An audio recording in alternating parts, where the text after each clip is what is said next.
O barco é o lugar onde eu vou me refugiar. Então o barco pode ser minha casa, o barco pode ser meu trabalho, o barco pode ser minha igreja, o barco pode ser minha família, o barco pode ser a compulsão que eu tenho para gastar dinheiro. O barco é o lugar onde eu me refugio. Quando Jesus ouve a história, quando ele ouve a narrativa que João Batista havia sido decapitado, o que ele faz? Ele entra no barco e vai para um lugar deserto. Quando Jesus entra no barco e vai para um lugar deserto, ele está olhando o outro? Ele está olhando para quem? Para ele. Então, sim, existem momentos na minha vida que eu preciso olhar para mim? Sim. Existem momentos na nossa vida que nós precisamos entrar dentro do nosso barco e ir para um lugar deserto.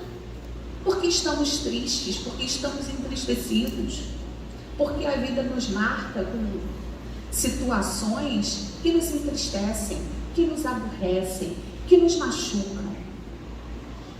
E a grande questão é, quando você tem um machucado, o que você faz com ele? Todos receberam um band-aid? Quem não recebeu o band-aid? Tem gente que não recebeu. A Carla vai distribuir o band-aid para quem não recebeu o band-aid, né?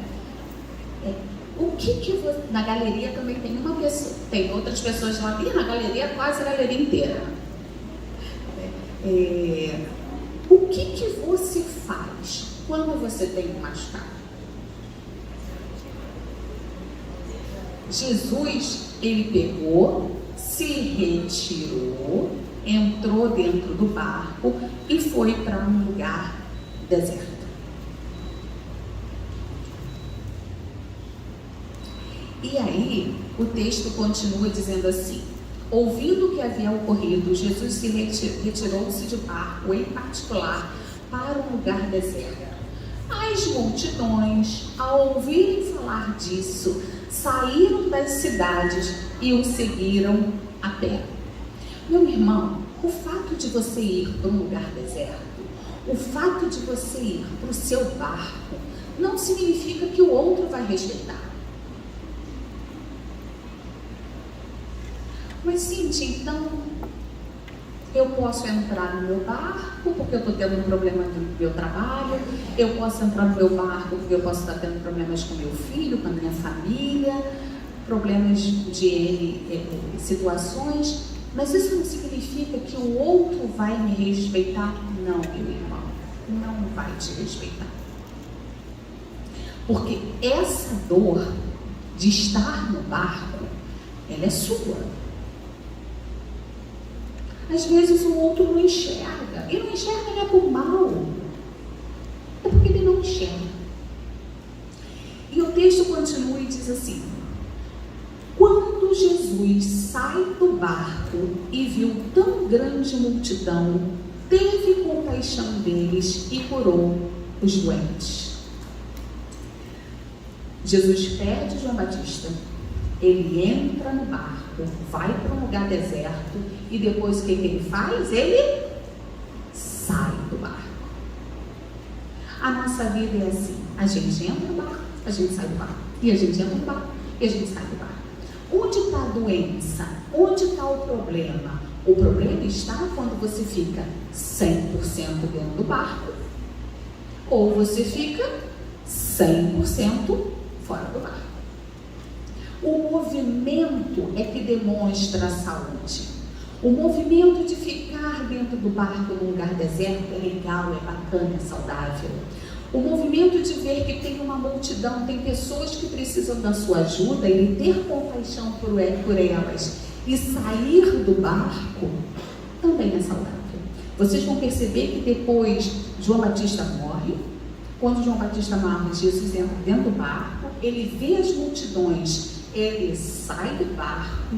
Depois que há a multiplicação dos pães e dos peixes, ele vai para o deserto orar. Então, você vê que o movimento de Jesus é sempre uma entrada dentro do barco barco e uma saída para fora do barco, e uma entrada para dentro do barco e uma saída para dentro do barco. E as dores, as vicissitudes da vida, elas nos atravessam, assim como atravessaram Jesus. E ele faz esse movimento. E depois, o texto segue e diz assim: ao cair da tarde, os discípulos aproximaram-se dele e disseram: este é um lugar deserto e já está ficando fora. Manda embora a multidão para que possam ir aos povoados comprar comida. Então, olha que interessante.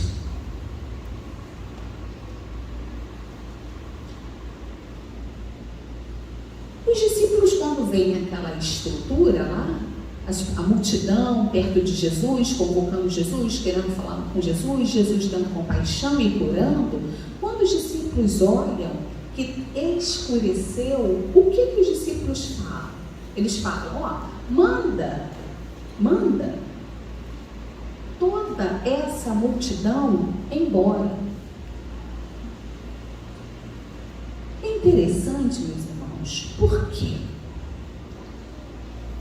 Quando você olha a postura de Jesus e as posturas dos discípulos, vocês acham, a gente pode achar, que os discípulos não tiveram visão do reino e Jesus teve, porque os discípulos olharam, viram que estava escuro, viram que estava deserto e viram que tinham que mandar a multidão embora. Jesus, por contrapartida, ele fala assim: deixa a multidão aqui, dê a eles o que vocês têm para dar.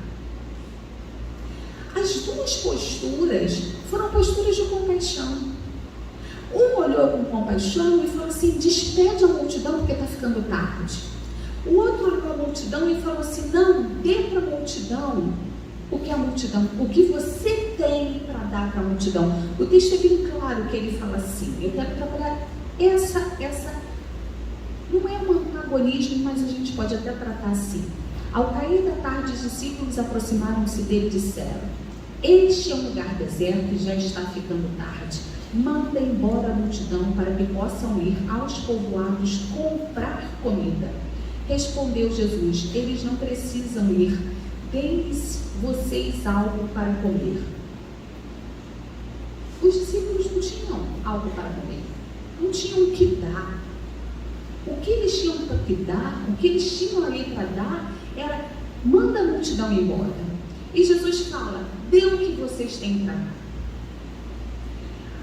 Meus irmãos, a gente só dá o que a gente tem.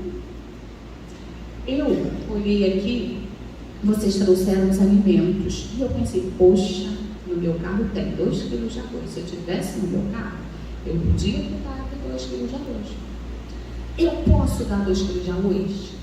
Eu não tenho. A gente só dá o que tem. O que a gente não tem, a gente não dá. Eu só dou compaixão se eu recebi compaixão. Se eu não recebi, eu não dou. Eu só dou amor se alguém tiver me dado amor. E o exemplo mais claro é bíblico. Quando a gente lê a passagem da ceia do Senhor, o que diz a palavra de Deus? O que eu recebi do Senhor e também vos ensinei. Eu só ensino o que eu recebo. Então, se eu venho de uma família onde as palavras são trocadas, as gargalhadas são trocadas, as tristezas, né? Eu vou a sepultamento desde 9 anos de idade.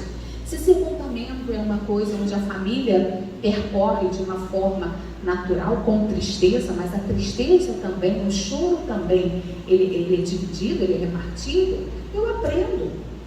Mas se eu venho de uma família que ninguém fala, que ninguém conversa, que ninguém divide, que ninguém tem compaixão por ninguém, eu não tenho. Eu tenho aquilo que eu recebo. Aquilo que eu recebo, eu posso dar.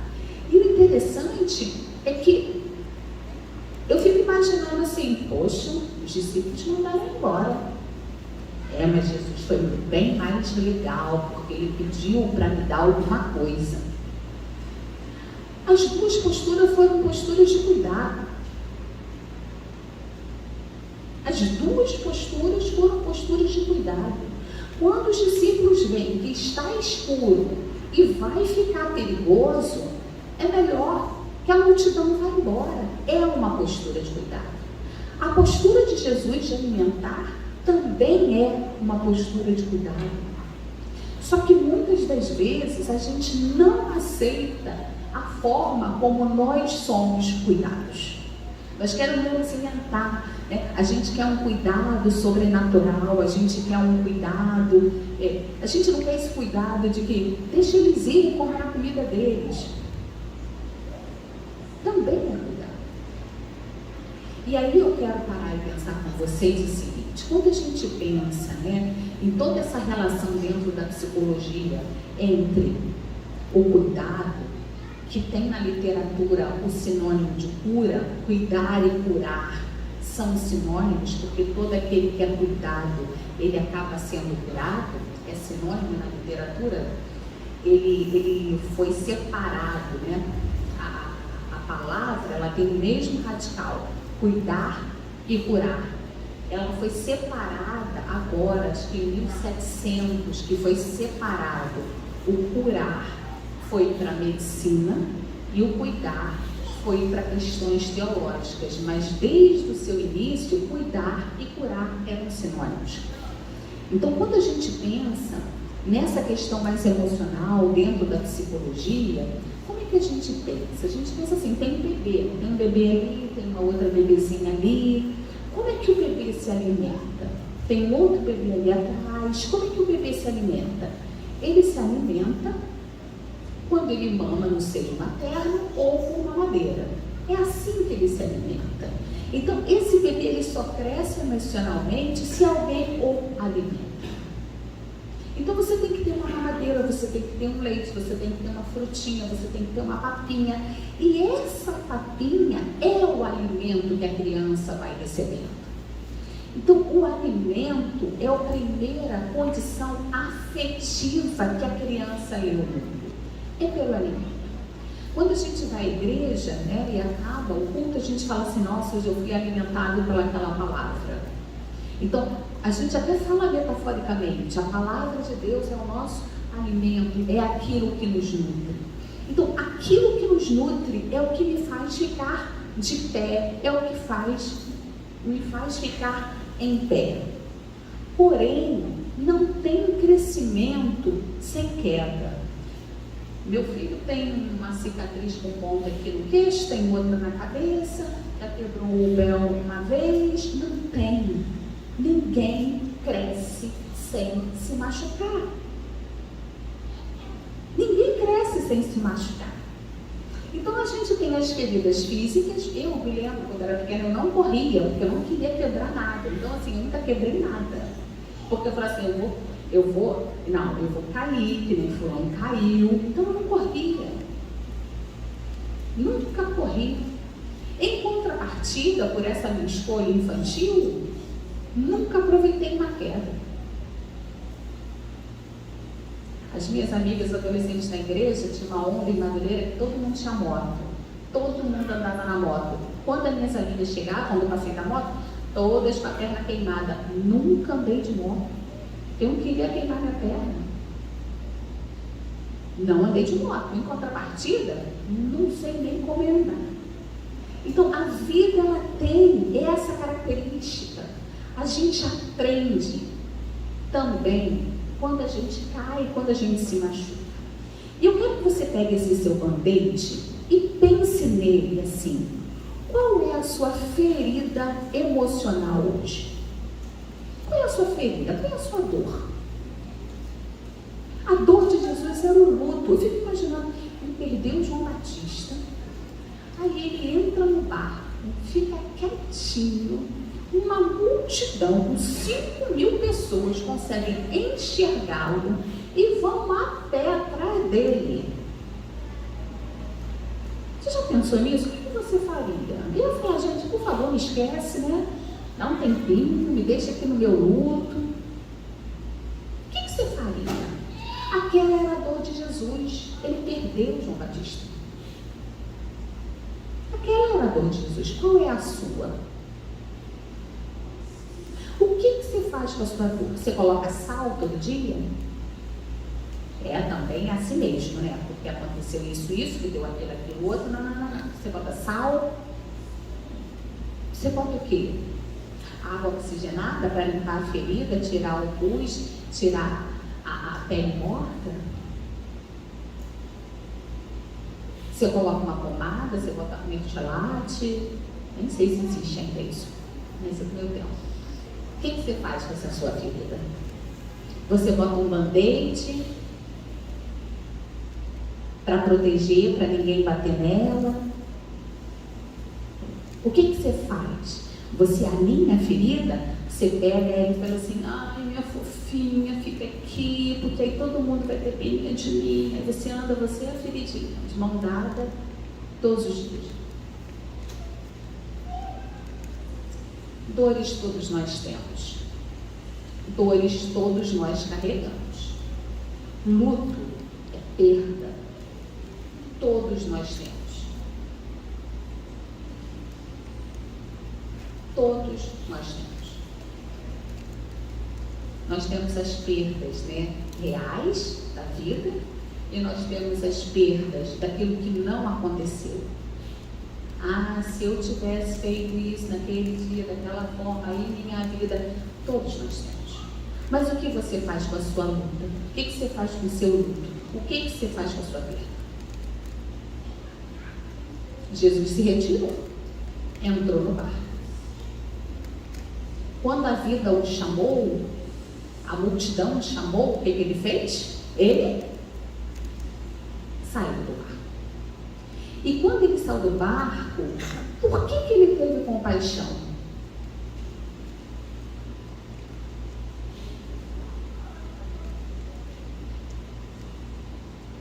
Só quem foi cuidado na vida, meus irmãos, consegue cuidar. Só quem foi cuidado na vida consegue cuidar. Então, quando a gente lê a passagem de João 3,16, porque Deus amou o mundo de tal maneira que deu. Deus cuidou? Vou perguntar de novo. Deus cuidou? Então você foi cuidado?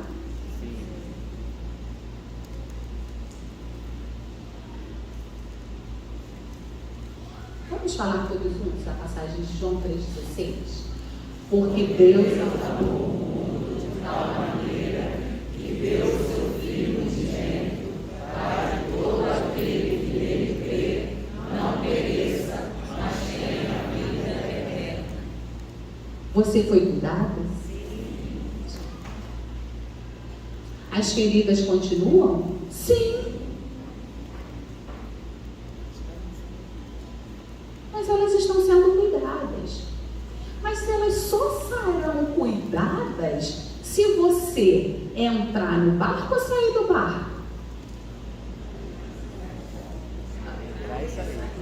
Entrar e sair, esse que é o barato da vida.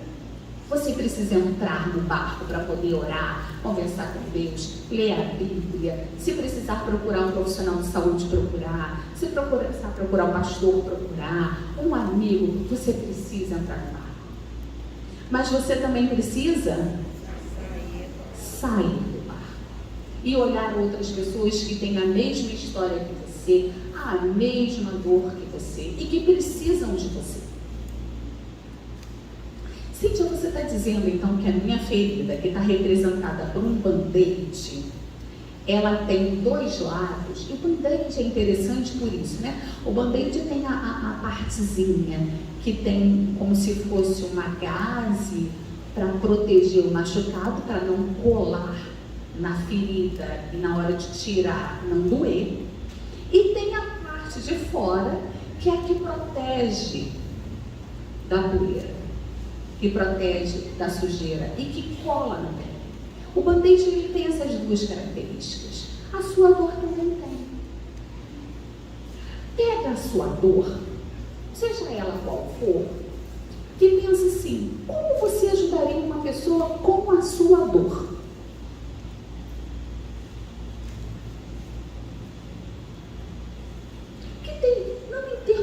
testemunhe, mas você tem uma pessoa sofrendo ao seu lado, como você poderia ajudá-la? Com a sua dor. Meus irmãos, a nossa dor, ela foi feita primeiro para nos humanizar. Imagina se a gente não tivesse dor na vida. Seríamos todos soberbos. A dor nos une. Eu costumo brincar, né? O sujo falando do mal lavado. A dor é isso. Não posso falar de ninguém. Porque eu tenho a minha dor, você tem a sua dor. Qual é a maior ou a menor? Todas têm a mesma intensidade. Porque a dor é de quem porta a dor. Só que a dor, ela não pode me engolir, me encapsular. Eu tenho que entrar no meu barco e sair do meu barco. Eu preciso desse movimento de entrada e de saída. Eu não posso me trancar no meu barco como um bebê chorão. O bebê, ele não consegue andar no ambiente. O bebê, ele fica trancado. Procurem os bebês da igreja de vocês. Cadê? Tem algum bebê aí andando? Andando, circulando? Os bebês estão todos juntos com seus pais. Bebê não tem vida própria. Bebê não sai do barco. Bebê não sabe o que quer porque ele não consegue nem falar. Então, muitas das vezes, a gente tenta se vitimizar com a nossa dor. E quanto mais eu me vitimizo com a minha dor, quanto mais eu sofro com a minha dor ela vai me engolir. E na hora que ela me engolir, eu não vou sair do barco. O bebê vê o outro, bebê vê a dor do outro bebê. Já viram briga de bebê? Né? Não é legal? Você está na boa lá, o bebê muito levado, daqui a pouco você leva uma mordida, você leva um tapa. Você está amarradona lá com seu sobrinho, com a sua sobrinha dando colherzinha, né? Tá papinha, daqui a pouco vai escorre tudo, você fica cheio de papinha. Isso é briga de bebê. O bebê, ele olha o bonequinho do outro, com 2, 3 anos, ele vai lá e faz o quê? Ele puxa, ele empurra. Isso é briga de bebê. O bebê não sai do barco. Então, briga de bebê, no mundo do bebê, não existe compaixão. No mundo do bebê, só existe o bebê. No mundo do bebê, não existe o outro. Aí vocês podem falar assim, que horror o bebê, né? Não, é fundamental que não exista, porque essa mãe é esse pai que alimenta um bebê para que ele possa crescer e na idade certa olhar o outro. O bebê, ele só vira gente grande se ele passar pela infância sendo alimentado. Todos nós fomos alimentados. Você pode não ter sido alimentado com a comida que você gostaria de ter comido. E eu vou dar os exemplos. A sua mãe deu mais afeto para o seu irmão do que para você. O seu pai deu mais atenção para fulano do que Beltrano. Essas intrigas familiares que percorrem todas as famílias. Você pode não ter sido alimentado com a comida que você gostaria, mas que você foi alimentado, você foi. Se essa é a sua dor, realmente, o pai preferiu o fulano a Beltrano. Sim, preferiu. E o que você ganhou com essa dor? Você ficou mais esperto? Você ficou mais atento? Você correu atrás do seu trabalho mais cedo? O que você ganhou? Meus irmãos, tudo na vida a gente ganha, perde, ganha. O problema é que se eu ficar dentro do barco, eu só vou ver as perdas. Se eu sair do barco, eu consigo ver os ganhos. Quando Jesus entra no barco, ele está de luto. Quando ele sai do barco, ele vê a multidão. Para eu ver o outro, para eu ter compaixão do outro, eu preciso sair de mim mesma. Tem uma palavra que a gente usa muito, né? Que ensimesmar. Ensimesmar. É isso. Em si mesma. Eu tenho que sair. E o texto continua, e ele diz assim: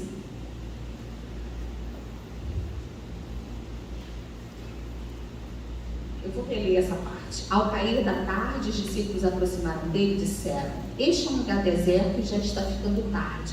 Manda embora a multidão para que possam ir aos povoados comprar comida. Respondeu Jesus: eles não precisam ir, deem-lhes vocês algo para comer. Eles lhes disseram, os discípulos disseram: tudo o que temos aqui são 5 pães e 2 peixes. Os discípulos achavam que não tinham nada. Até que eles viram, em outras passagens diz que é um menino, né, que tinha, eles tinham 5 pães e 2 peixes. Dentro da sua vida, quais são os seus 5 pães e os seus 2 peixes?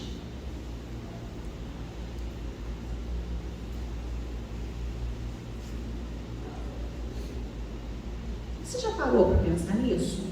Quais são os seus 5 pães e seus 2 peixes? Olha que interessante o movimento da compaixão. Essa contabilidade da compaixão é muito interessante. Porque 5 pães alimentou 5.000 pessoas e sobrou. 5 pães dividido para 5.000 é 1 pão para 1.000 pessoas. Só a compaixão é capaz de fazer essa multiplicação. Porque a compaixão, ela contamina.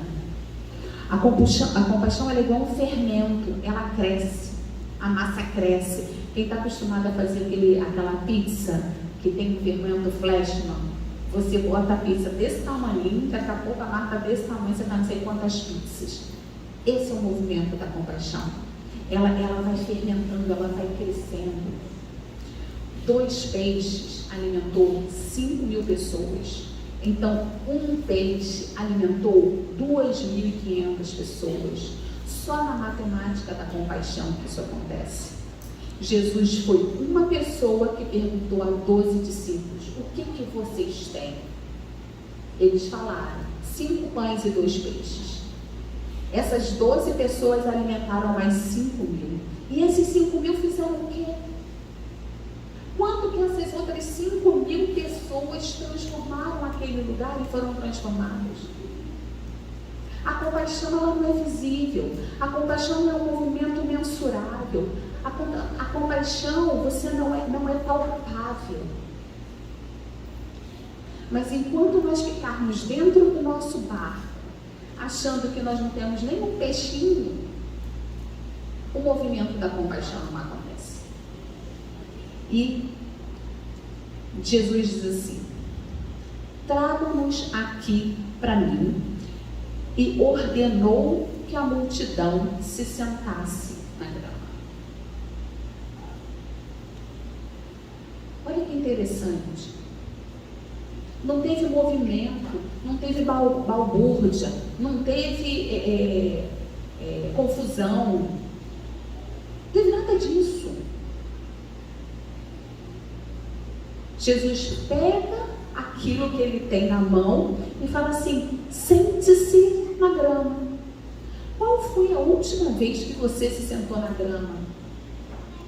Você vê que o texto é muito simples, essa passagem é muito clara. Jesus está de luto, entra no barco como todo ser humano normal, ele sai do barco, ele consegue entender que tem como resolver aquela questão, e aí ele fala assim: senta na grama.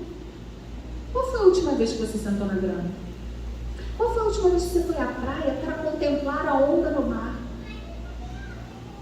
Qual foi a última vez que você comeu um feijão e sentiu o sabor dele? Qual foi a última vez que você se sentou na grama? Qual foi a última vez que você olhou o céu? Qual é a lua? Eu não sei qual é a lua. Perguntaram qual é a lua de agora, não sei, eu nem sei. Tem uma semana que eu não olho para o céu, eu não sei que lua, não sei qual é a lua de hoje. Se é minguante, se é nova, não sei. Renova? Está vendo? Vamos nos sentar na grama, meus irmãos. Enquanto a gente ficar alinhando a nossa dorzinha, o nosso band-aid, a gente não vai olhar para fora. A compaixão é um movimento de olhar para fora de nós mesmos. Foi isso que Jesus fez. Jesus só olhou para fora. E aí o texto continua e diz assim: e ordenou que a multidão se sentasse na grama, tomando os 5 pães e os 2 peixes, olhou para o céu, deu graças e partiu os pães. Eu quero agora que você pegue o seu band-aid e eu quero que você agradeça a Ele. O que essa dor te trouxe de bacana que você nunca percebeu? Senta na grama, olha para Ele.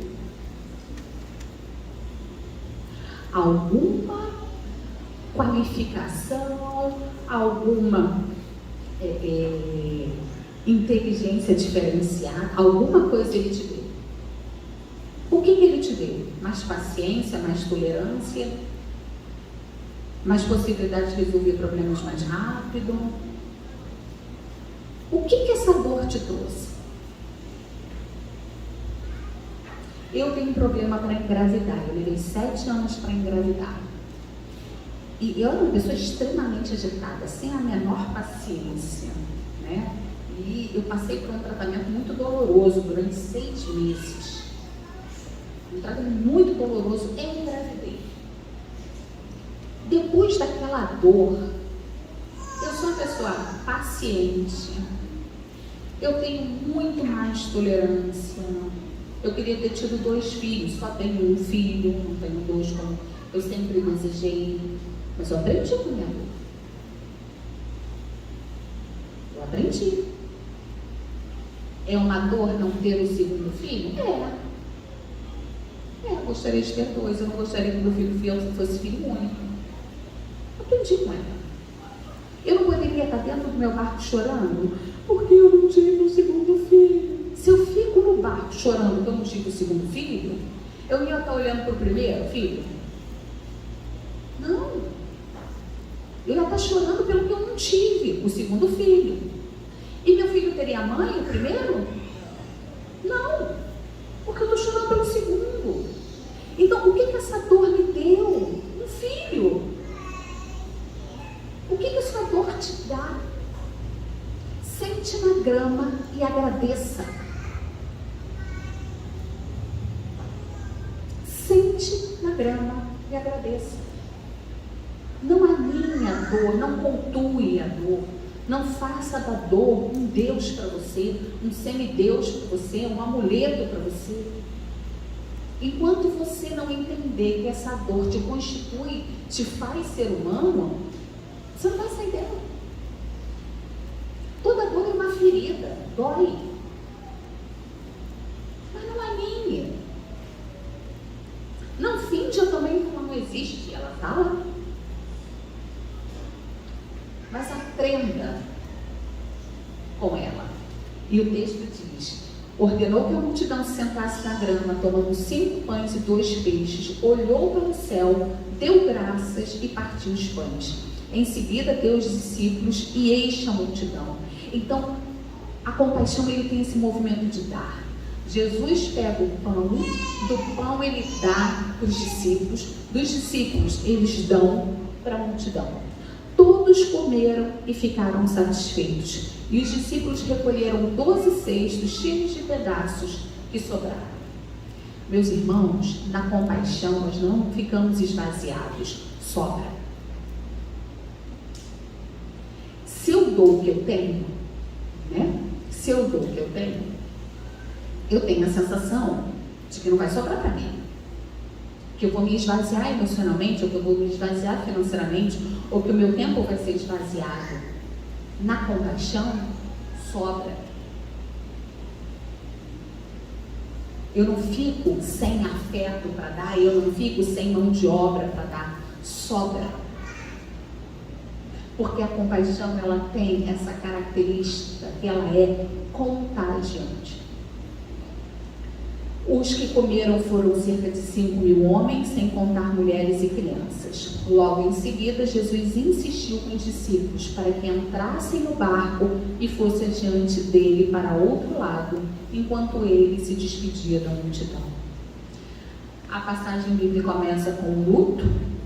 Jesus entra no barco, depois Jesus sai do barco, depois Jesus manda os discípulos entrarem no barco.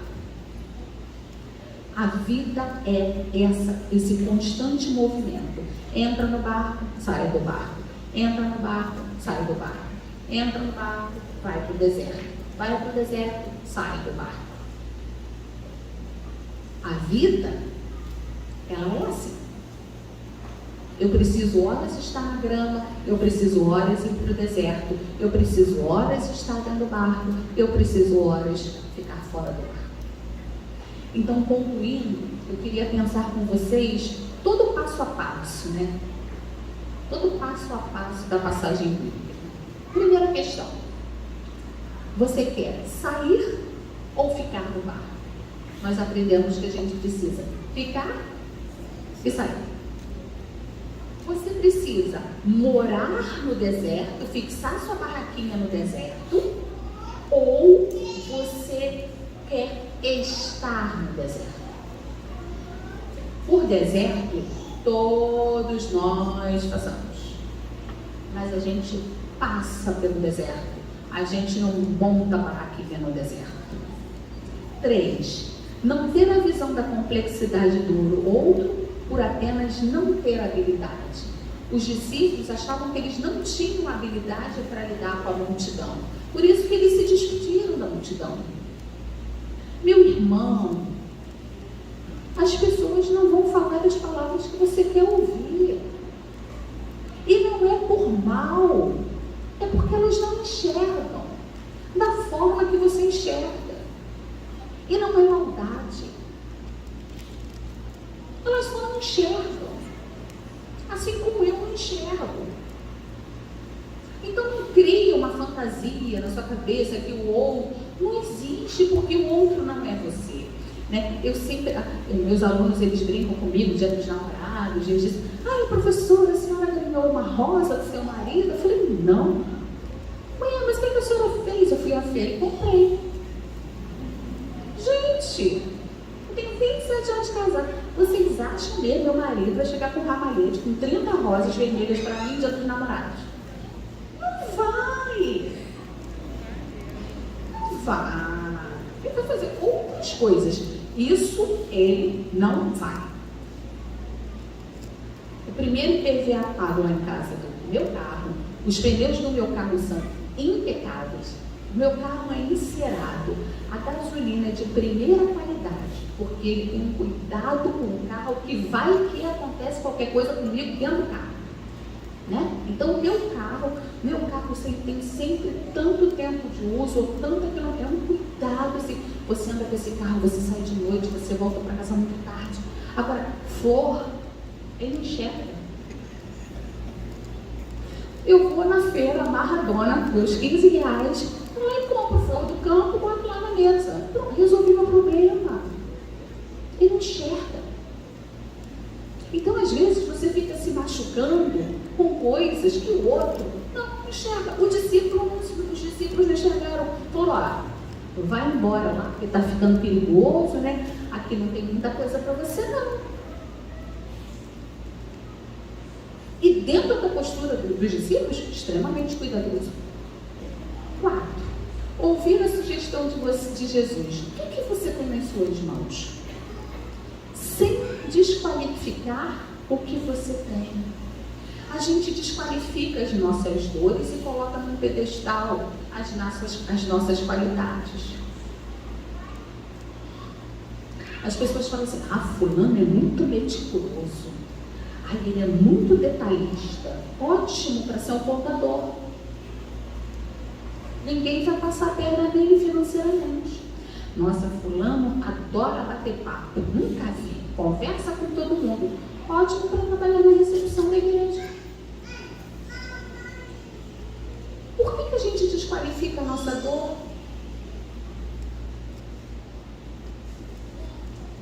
Quinto, precisamos sentar na grama.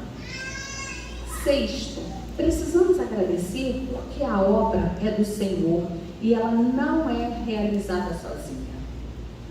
Contou com Jesus, contou com os discípulos, contou com a multidão e todos aprenderam com aquele encontro. Sétimo, na obra do Senhor eu nunca fico esvaziada. Na sua multiplicação, os cestos mantêm-se sempre cheios de alimento. 8. Quando Jesus saiu do barco e viu tão grande multidão, teve compaixão deles e curou os seus doentes.